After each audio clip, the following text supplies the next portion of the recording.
बहुत समय पहले की बात है। एक सुंदर गांव था जिसका नाम था हरियापुर। हरियापुर की धरती इतनी उपजाऊ थी कि वहां के खेतों में सोना उगता था। मतलब अनाज, फल और सब्जियां इतनी बढ़िया होती थी कि दूर दूर के लोग खरीदने आते थे।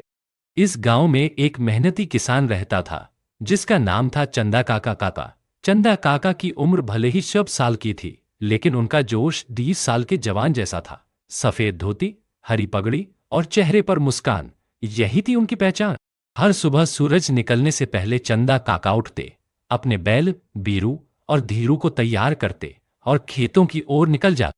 दिन चंदा काका अपने खेत में हल चला रहे थे, तभी उन्हें जमीन में कुछ टकराया। जब उन्होंने ध्यान से देखा तो मिट्टी के अंदर एक चमचमाता हुआ डिब्बा दबा हुआ था। डिब्बा खोलने पर उसमें से निकले 3 अजीब बीज, एक लाल, एक नीला और एक सुनहरा।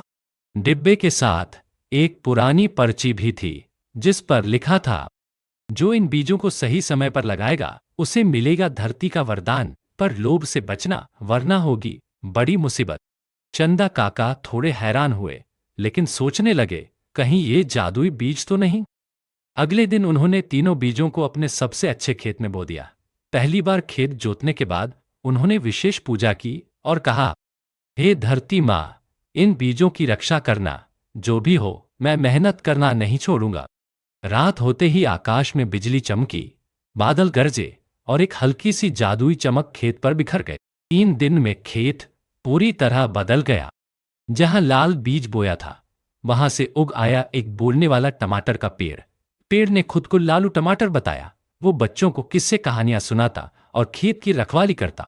नीले बीज से उगा एक संगीत बजाने वाला भिंडी का पौधा। जब भी हवा चलती, भिंडी की फलियों से सुंदर धुन निकलती। और सुनहरे बीज से उगा एक दूध देने वाला मक्का का पौधा। हाँ, सही सुना, हर मक्का की बालियों से मीठा मलाईदार दूध निकलता था। गांव वाले हैरान रह गए।